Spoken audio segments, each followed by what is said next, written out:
Hello again, everyone. So this will be the video for chapter 2, lecture 1.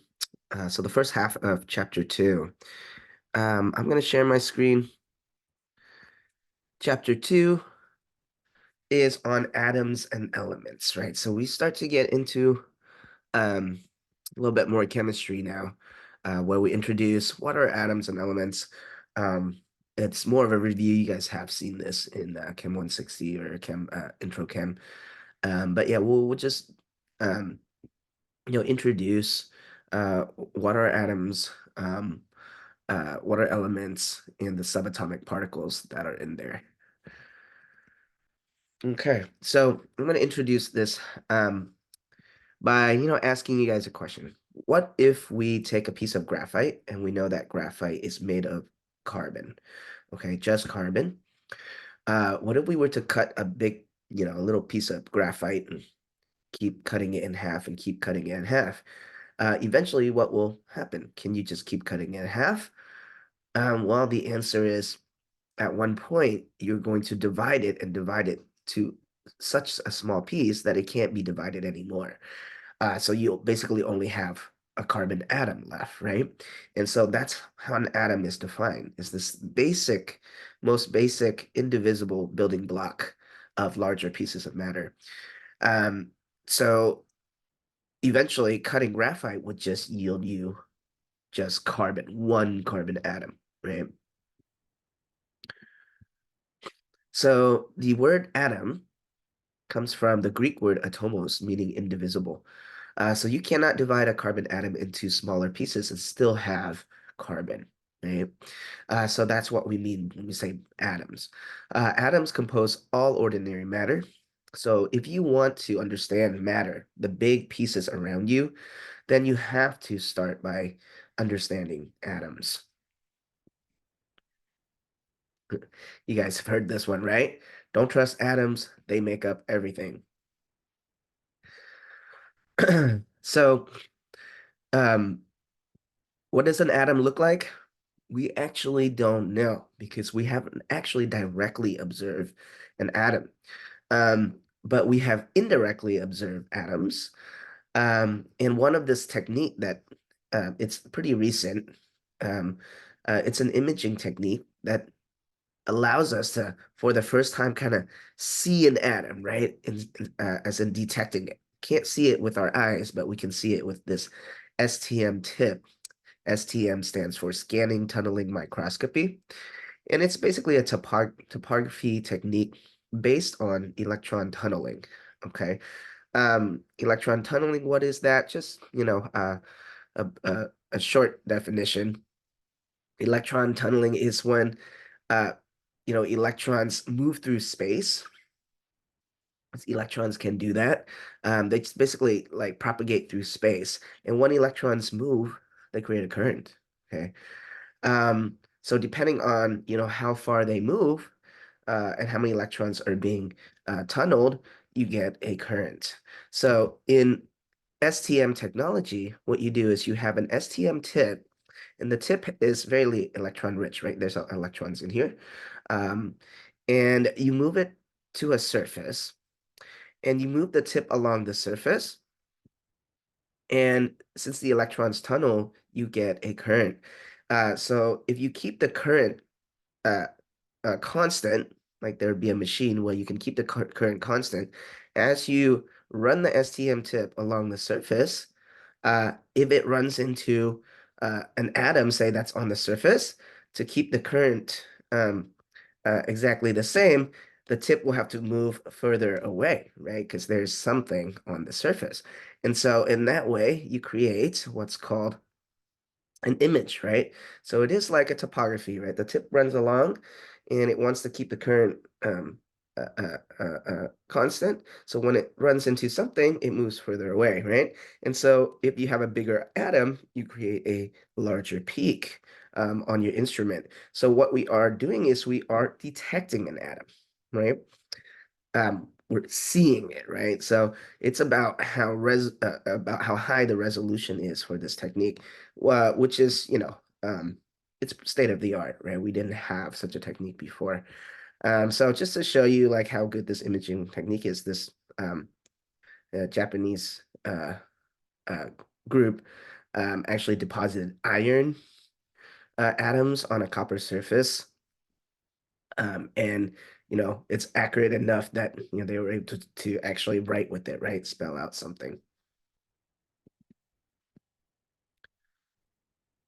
Okay, what about properties of an atom? So despite their small size, atoms are really the key to connecting us to the macroscopic world, um, and understanding it, right? So even though they're so tiny, they govern the properties of large pieces of matter that are around us. Okay? So that is, again, why it's so important to know about them and learn about them. So the atom is the smallest identifiable unit of an element, and there are about 91 different naturally occurring elements. The last one, the largest one being uranium. And after uranium, everything else are synthetic, right? Not found in nature, but we were able to create them in laboratories.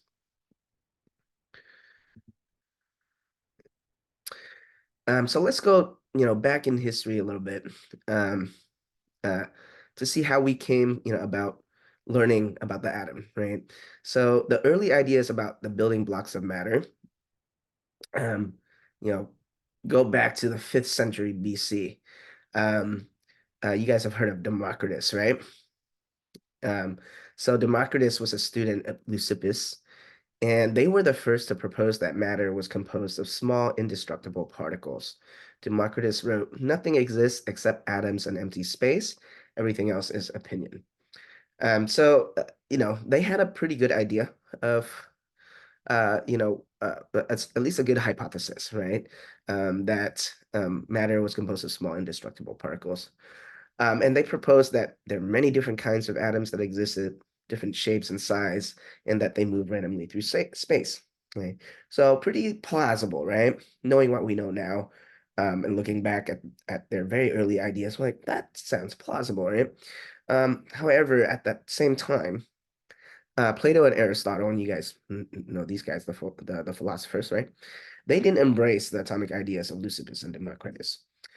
They thought that matter had no smallest parts. Different substances were composed of various proportions of fire, air, earth, and water. Man, what does that sound like? Man, it sounds like what's that anime? Um, oh, I forget. But obviously that sounds fantastical, right? The stuff of anime and fairy tales, right? We know it's not just fire, air, earth, and water. However, Aristotle was so influential at that time, um, uh, uh, that his views were more widely accepted. And so basically, Aristotle and Plato held back the advancement of chemistry for nearly 2,000 years. Okay. So it wasn't until the 1540s, right? 2,000 years later, because this was, you know, 5th century BC. So finally in the 1540s, that's when the scientific revolution began, with scientists Copernicus, Kepler, Galilei, Boyle, and Newton. Right? Um, and that was when the scientific approach that we talked about, last lecture, became the established way to, garner knowledge. Um, And then in the 1700s, John Dalton, he was an English chemist, offered convincing evidence that supported Leucippus and Democritus. So we know that now as, Dalton's atomic theory, right, which still stands today. And that's what we teach. And that's, basically the entire society is built on the atomic theory, right? So how did the modern atomic theory came about? The one that we subscribe to now and we rely on. So we're going to go through the laws that led to the modern atomic theory. So the theory is that all matter is composed of atoms, grew out of observations and laws. And the three most important laws that led to the modern atomic theory are the law of conservation of mass, the law of definite proportions, and the law of multiple proportions. Okay. So we're going to go through each of these three laws, okay, in more detail. So the law of conservation of mass. That was Antoine Lavoisier. He formulated the law of conservation of mass and says that in a chemical reaction, matter is neither created or destroyed, right? So that means when a chemical reaction occurs, the total mass of the substances involved in the reaction does not change. So the law is consistent with the idea that matter is composed of small indestructible particles. Um, and if we look at the formation of table salt, which is sodium chloride, NaCl, we can see this law in play. Okay, so sodium chloride is of made from sodium metal, right? Na solid here, and chlorine gas. Chlorine gas is Cl2 gas. All right. So if you combine 7.7 grams of sodium and 11.9 grams of Cl2, okay, you will get table salt, which is NaCl. Okay. Now, how much NaCl you have is already determined by the law of conservation of mass, right? Because if you use 7.7 grams of sodium and 11.9 grams of chlorine, the total mass there is 19.6 grams, right? So it must follow that you also make 19.6 grams of sodium chloride because you cannot lose, right? Matter cannot be created or destroyed. So it has to be conserved. You are going to make the same amount, right? Mass of the reactants must equal to mass of product, okay, by this law. And so that's what the law of conservation of mass means, right? Now let's look at the law of definite proportions. That's the second one that informs the atomic theory. So in 1797, French chemist Joseph Prof made observations on the composition of compounds, and he summarized it as all samples of a given compound, regardless of their source or how they were prepared, have the same proportions of their constituent elements. Okay, so what does that mean? That means if you have H2O, okay, and we call that water, right? So, and water is its unique compound. It doesn't matter where you source the water, right? If you find water here, if you find water in a different part of the world, Europe, Asia, if you call it water, it must have a definite proportion of 2 hydrogen to 1 oxygen, right? H2O. Okay. Now, as we're talking about this now, it seems so obvious, right? But remember, back then they didn't know. There were no basis, no premise to actually, know these things at all, right? They had to figure it out. And how did they figure it out? Was by mass ratio, right? So they had different samples um of a compound, right? And they would just take they would measure the mass ratio of um one atom to another. So in water, right? If you want the mass ratio of oxygen to hydrogen, now you guys should get out your periodic table, right? Remember to have your periodic table always with you and a calculator as you're watching the video here. So look at the periodic table and you see that oxygen has a mass of 16, okay? And then hydrogen has a mass of 1.01, right? Or 1.008. So 2 hydrogens would roughly equal to 2 grams, okay? So if you take that mass ratio of oxygen to hydrogen, 16 divided by 2 is 8. So it's an 8 to 1 mass ratio of oxygen to hydrogen. And that will hold for any sample of water, regardless of its origin, right? And it must be like that, right? So that's what we call the law of definite proportions, okay? Let's do this example problem too, to illustrate the law of definite proportions. So we got 2 samples of carbon dioxide, and they're going to be decomposed into their constituent elements. It says one sample produces 25.6 grams of oxygen and 9.60 grams of carbon. Okay, so it gives you the masses there, right, for each element. Now, the second sample produces 21.6 grams of oxygen and 8.10 grams of carbon. Show that these results are consistent with the law of definite proportions. Okay, so I'm going to write it down first, and then we'll switch to the board and calculate these. Okay, So sample one, 25.6 grams of oxygen, 9.60 grams of carbon. Sample two, 21.6 grams oxygen and 8.10 grams of carbon. Okay, so let's go to the board. So remember, we're just gonna take the mass ratio of one over the other. I just like to use the big number on top. So for sample one, I'll do 25.6 grams of oxygen over 9.60 grams of carbon. Okay. And then in sample two, I'm going to do 21.6 grams of oxygen over 8.10 grams of carbon. Okay, so now go ahead. You guys can calculate that, right? See what you get. In both cases, it's 2.67, right? We round to three sig figs, right? All of these numbers are three sig figs. So 2.67. Okay, so what that tells us is sample one is the same compound as sample two by the law of definite proportions, right? Because the oxygen to carbon mass ratio is identical. Okay, so it must mean, that's pretty good evidence, right? That it is the same compound. Okay.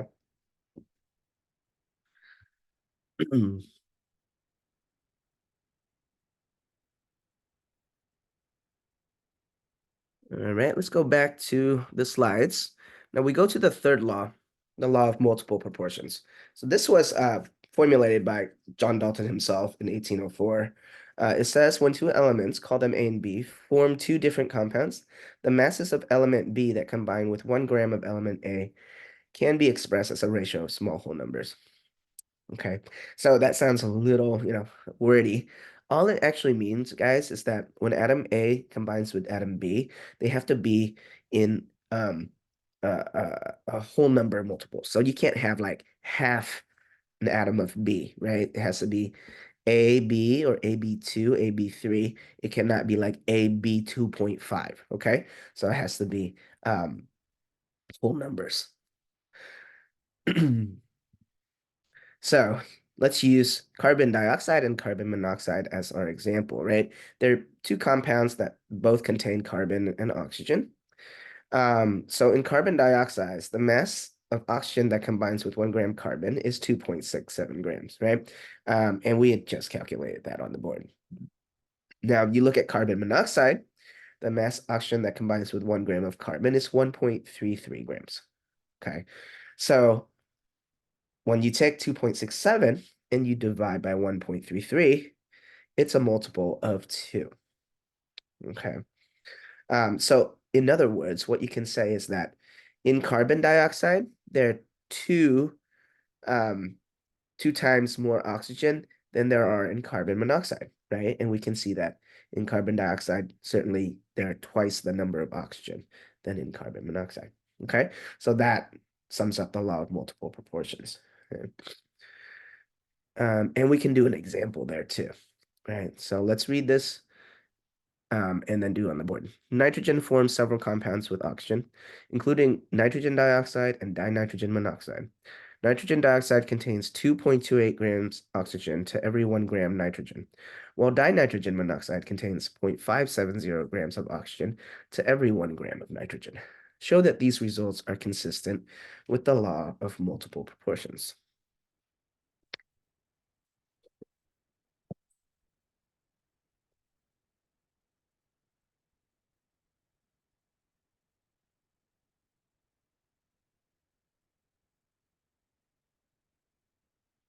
Okay, so nitrogen dioxide is NO2. Okay, I'm gonna put down the data for that. Okay, it's 2.28,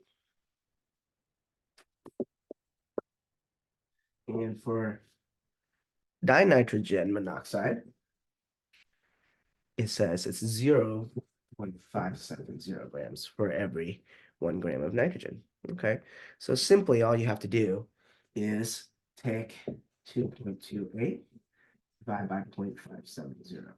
Okay, and you'll see that that's a multiple of 4.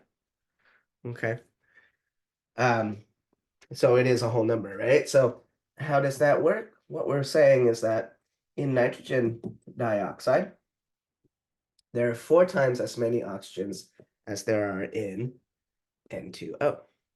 Okay. And how can we see that that's true? Well, I mean, NO2 has 2 oxygens. This one has 1 oxygen. But remember, it's per nitrogen, right? So this one has 2 nitrogens. If you were to divide the subscripts here by 2, okay, then you'd have NO of 1/2, right? So now that's a fair comparison, right? As now you reduce that to 1. So you can compare 2 to 1/2, right? That's 4 times. Okay. So that's what that 4 means, right? Saying there are 4 times as many oxygen in NO2 as there are in N2O. Okay.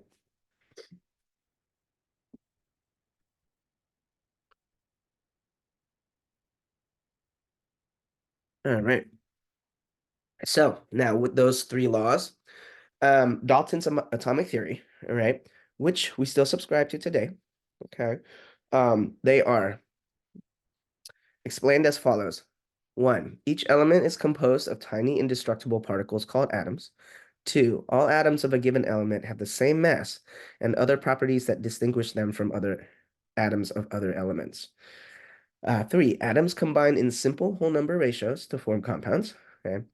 And 4, atoms of one element cannot change into atoms of another element. In a chemical reaction, atoms only change the way that they are bound together with other atoms. Okay, so you can see that, the laws that um, form the theory here, right? So number 4 clearly is law of conservation of mass, right? That helped him to form this theory, right? So now you can see how the theory is formed, right? It's from looking at past data, formulated from multiple laws and put together as one unifying theory, right?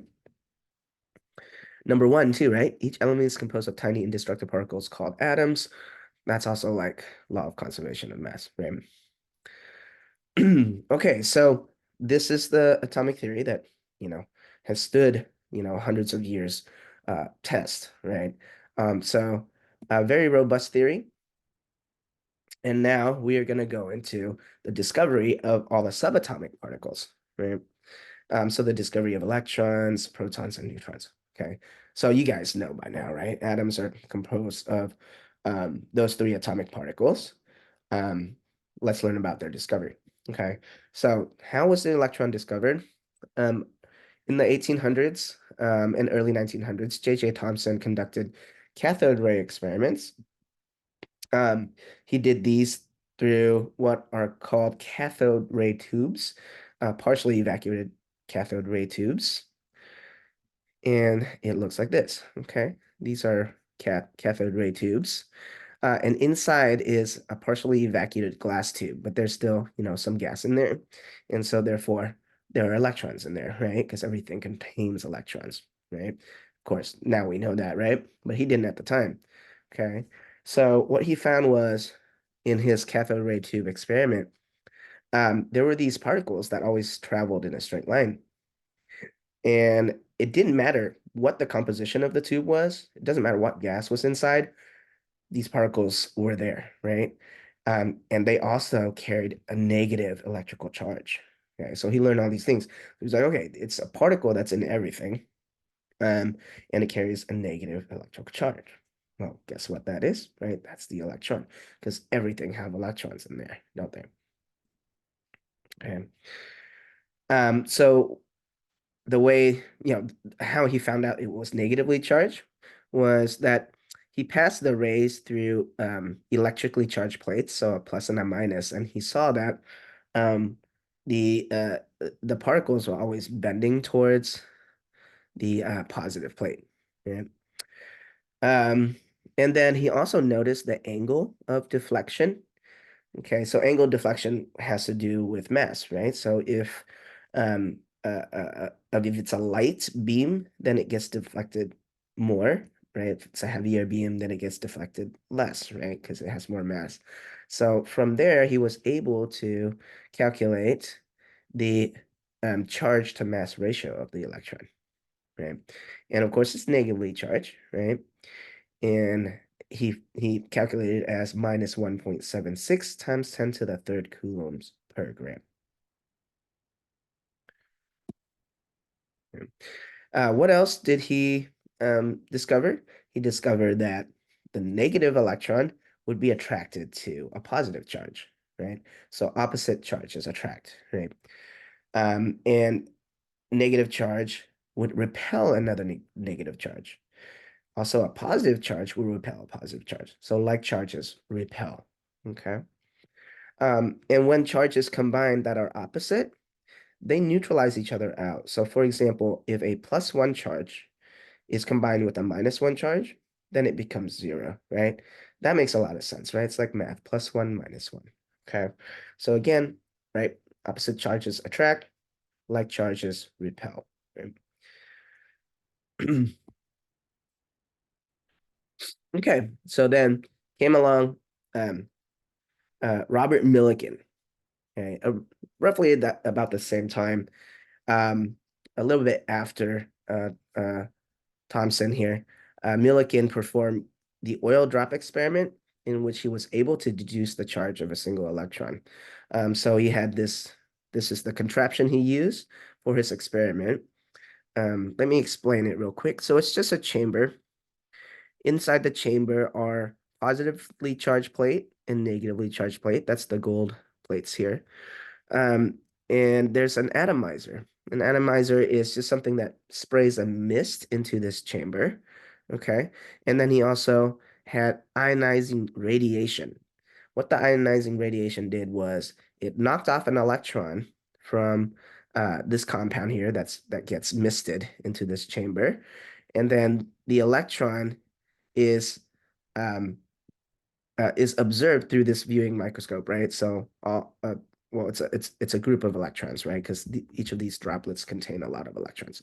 Um, but yeah, he would observe the charged oil droplets suspended in an electric field.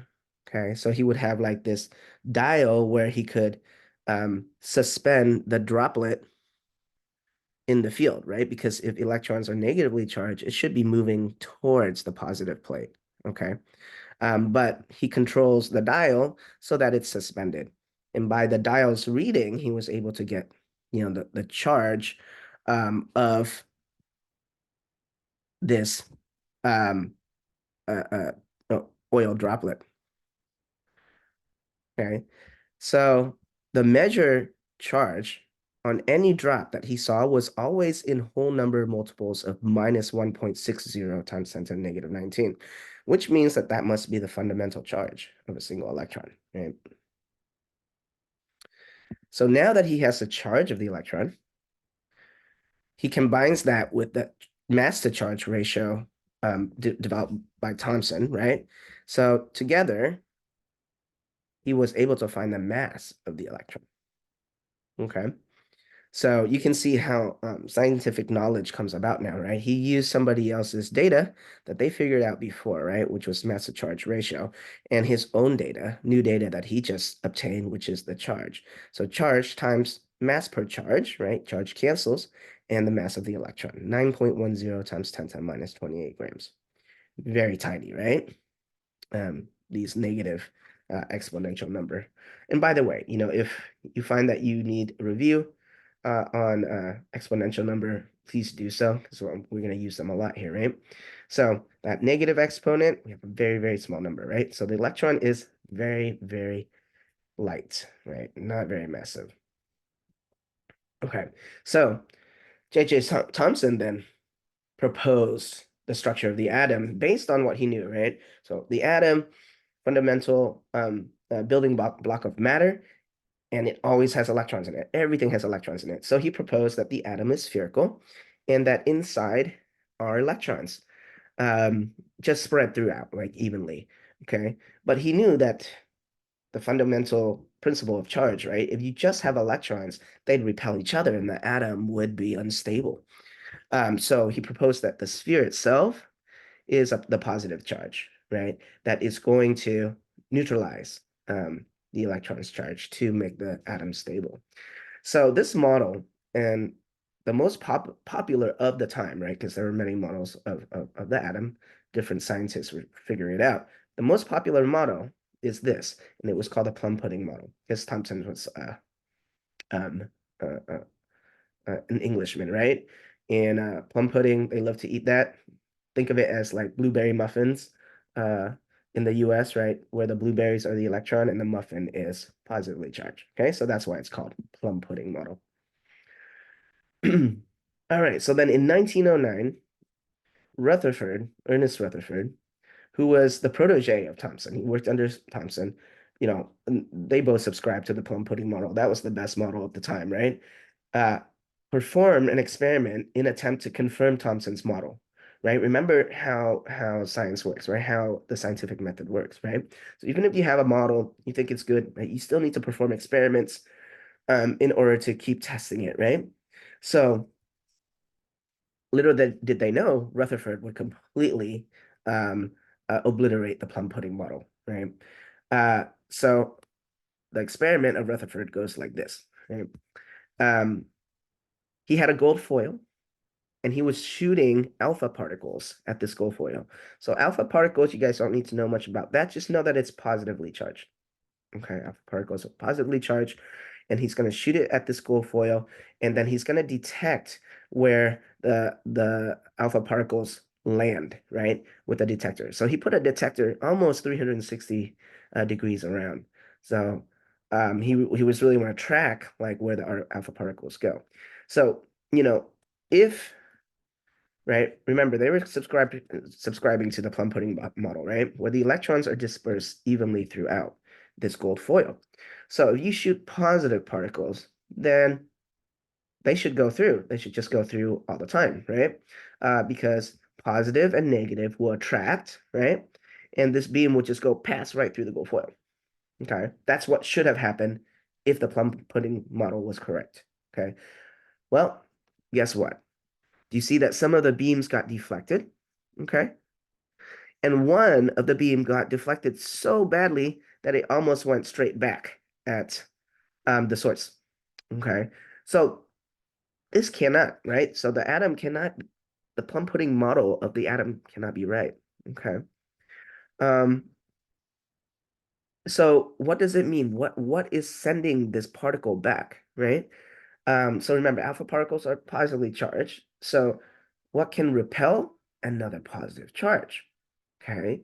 And that's how we discovered the nucleus, right? The nucleus is where all the protons are, where all the positive charges are, right? And so that's why these alpha particles came flying back. Okay. So predicted result should have been like this, right? Alpha particles pass through. Actual result, there's a nucleus in the middle that's positively charged, and that's what's sending these alpha particles back. And so from that experiment, right, the atomic model was completely revised to being the nuclear model instead of plum pudding model, right? Nuclear model means there's a positive nucleus there and the electron cloud is outside, right? That's how it's neutralized, right? Because you have plus and minus outside, but all of the positive charges are in the middle. Right?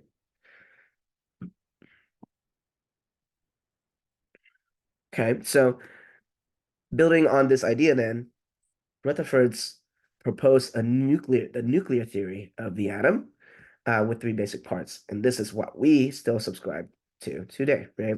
One, most of the atom's mass and all of its positive charge are contained in a small core called a nucleus.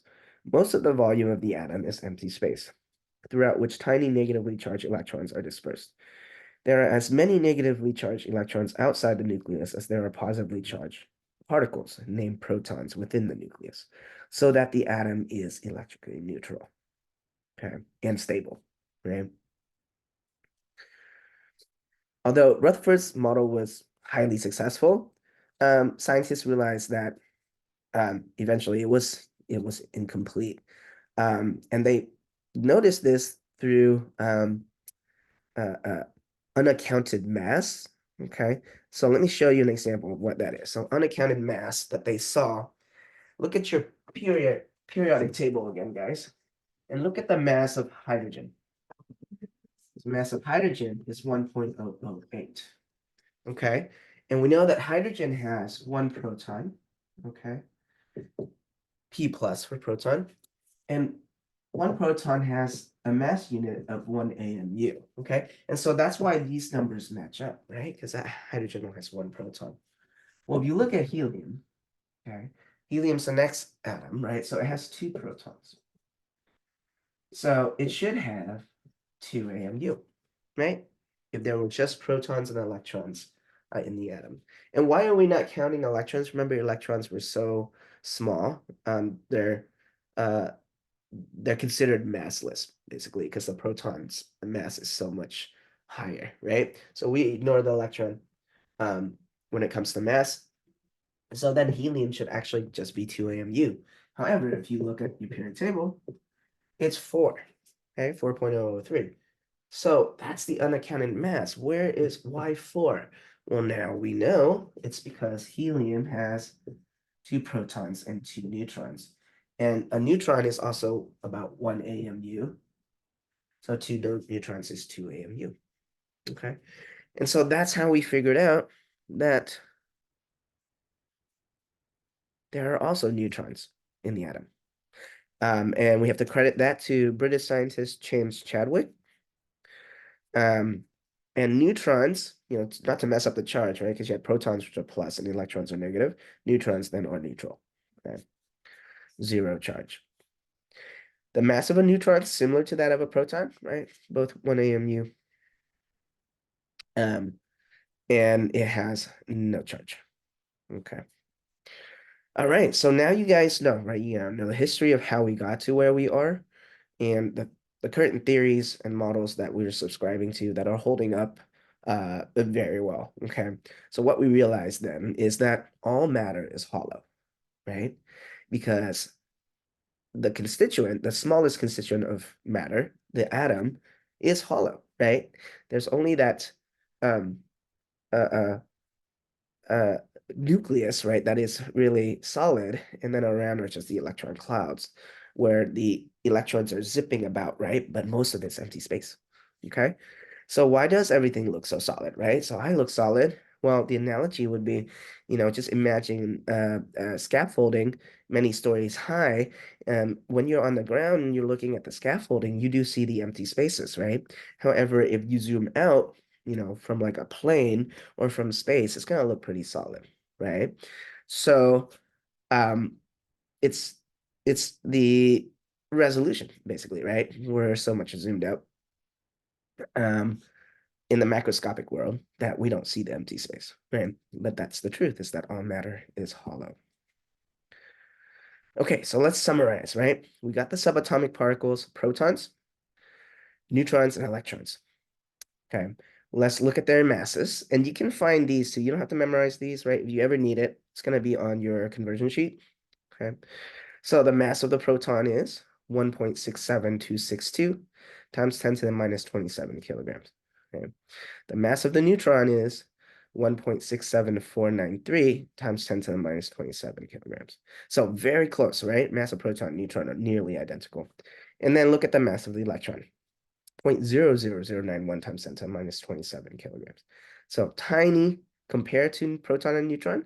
So that's why when you're calculating the mass of an atom, just ignore the electron, right? It's effectively zero, right? Of course, it has a mass, but it's just so light that it doesn't really contribute to the mass of the entire atom, okay? So we can just ignore it. All right, so here's the table that summarizes everything, right? You got the mass, and these masses are very cumbersome, so we normalize it to what's called the AMU, stands for atomic mass unit. So the proton has atomic mass unit of roughly 1, neutron is 1, electron 0, okay? Their charges respectively, the proton is 1 plus, neutron 0, and the electron is 1 minus. And then here you see the charge as well, right? That was determined by Millikan, right? So proton has this charge, positive, right? Well, the electron must have the exact same charge to be able to neutralize it out, but just opposite sign. Okay, so, and then the neutron, 0. That's why it's named neutron, right? Neutral. All right. So let's move on. So now we know the anatomy of the atom, right? Let's talk about elements. Okay. So there are, many different elements, right? 100 plus, and it's growing, right? Um, but they are defined by their number of protons. The number of protons is basically like the DNA of the element, right? What makes the element unique. Okay. Um, and the number of protons has a term. It's called the atomic number. Okay, so the atomic number is the same thing as the number of protons, and it has a symbol Z, capital Z.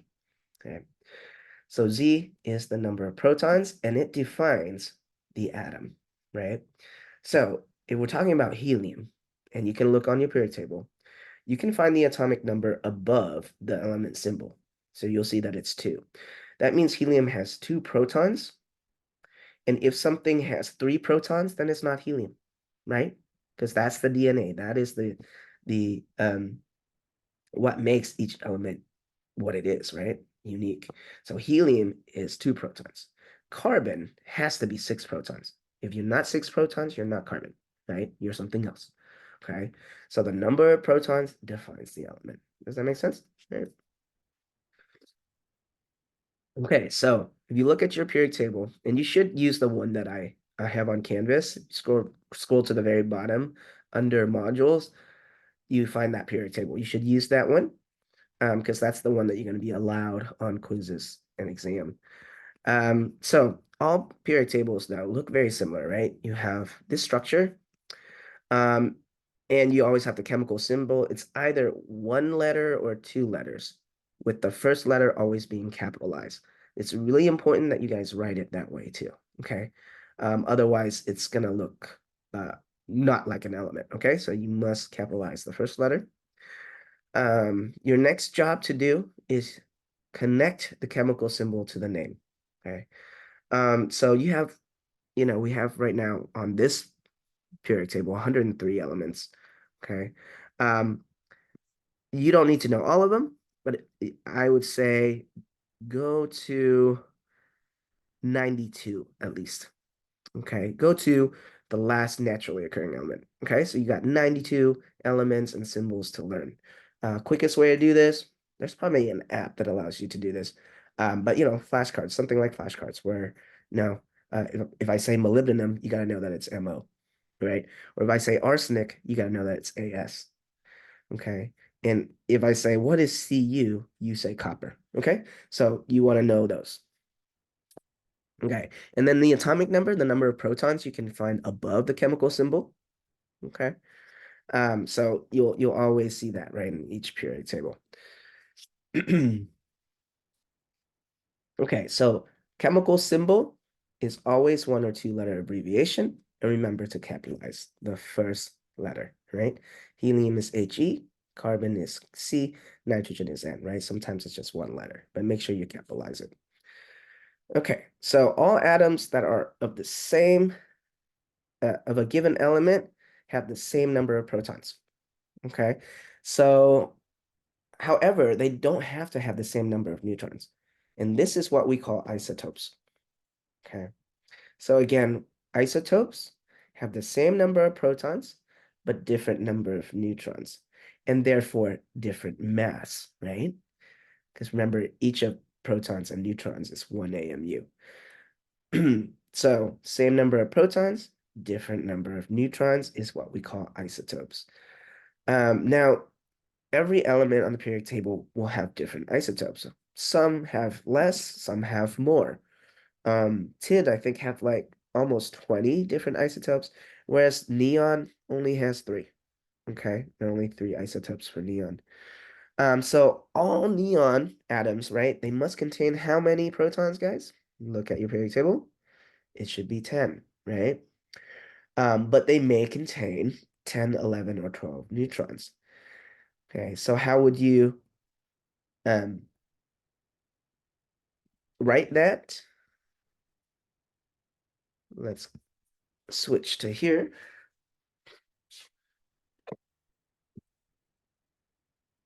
Write the different isotopes of neon. You go neon -10, neon -11, and neon -12. Okay, that's the notation, one of the common notations you're going to see. And I'll show you in a second the AZX notation. Okay, so now not all isotopes are created the same. There are isotopes that are going to be more stable than others. And it's just going to be dependent on their natural abundance. And natural abundance is, how they're found in nature, right? So the percentages of isotopes is called the natural abundance, and the one that's present in the most is always the most stable. Okay.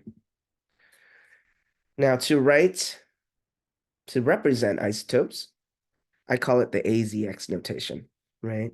So the AZX notation, let's go back to the board. This is the chemical symbol. This is the mass number. And this is the number of protons. Okay. So that means if you want to know the number of neutrons, all you simply do is take the mass number, subtract the number of protons. Okay. Because remember, the mass of an atom is only determined by proton and neutron, right? So mass is equal to P plus Z. And the mass number is A, right? Okay. So that means if you want to know, P plus N, number of neutrons. So if you want to know the number of neutrons, you just take A minus Z, okay? Because the number of protons is Z, okay? So let's try it. For neon 10, this is how you would write it. The chemical symbol is neon. 10 is the mass number, okay? So 10 go up here. And how many protons does neon have? Also 10, right? So neon 10 has 0 neutrons. It's 10 minus 10, right? But neon 11,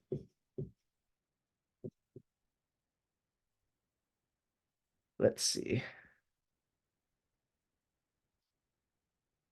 Oh, sorry. I think I wrote that down wrong. So neon has 3, 21, 22, 20, 21, and 22. Okay. So those are the 3 isotopes of neon. So let's do it again. We'd have neon, 20 is the A number, and 10 is the number of protons. So if you want to know the number of neutrons, you just take 20 minus 10, which is 10. Okay. For neon 21, the mass number is 21. You still have 10 protons, right? So 21 minus 10 is 11 neutrons. Okay. Then neon 22, 10, 12 neutrons. Okay. So that's how you figure out the number of neutrons, right? You take the A minus Z. Okay. And the way you read this, these 3 isotopes, you just read the symbol and the mass number. So this is neon 20, neon 21, and neon 22. Okay. And this is another way to write isotopes, right? So here, it doesn't give you the number of protons, but you can figure it out, right? You just look at your periodic table to know that neon has 10 protons, right? So that's another way, second common notation to write isotopes.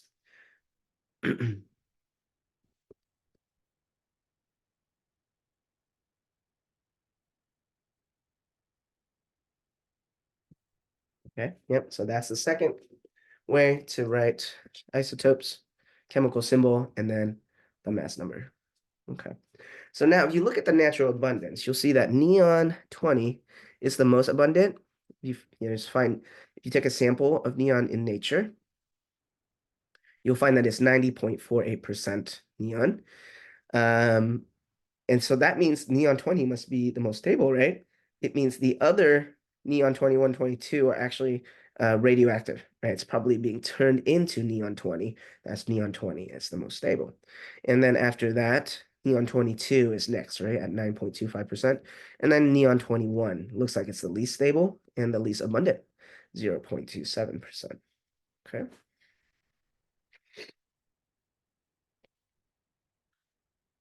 Okay. Let's do this example problem together. What are the atomic numbers Z, mass number A, and the symbol of chlorine isotope with 18 neutrons?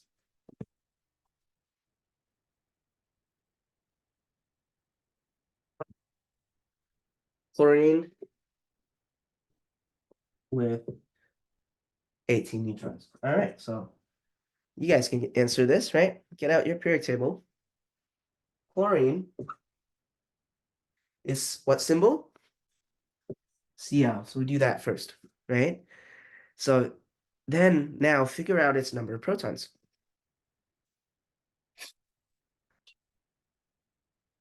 Okay, so that's 17, right? Looking at the periodic table, right? And if it has 18 neutrons, then what is its mass number?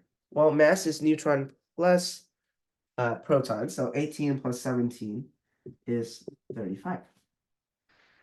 Okay, so there we go. We got the A and the Z. Okay.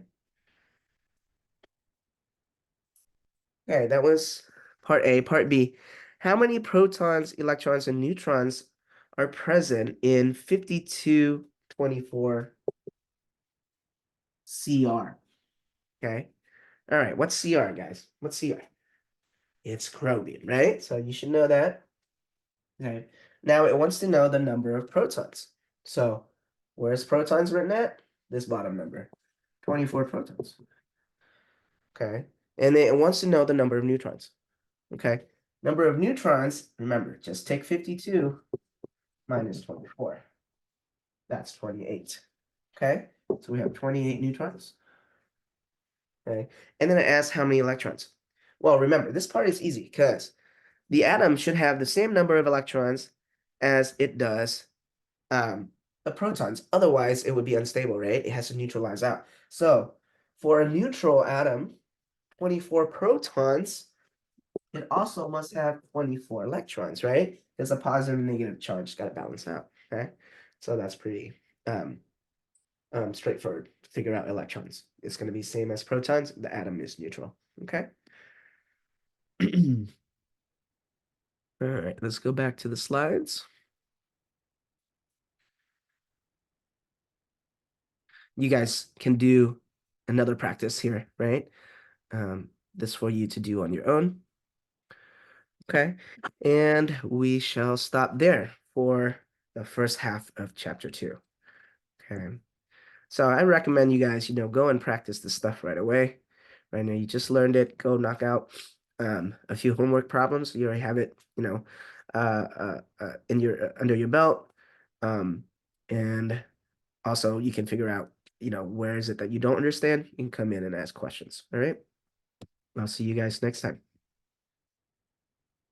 Bye-bye.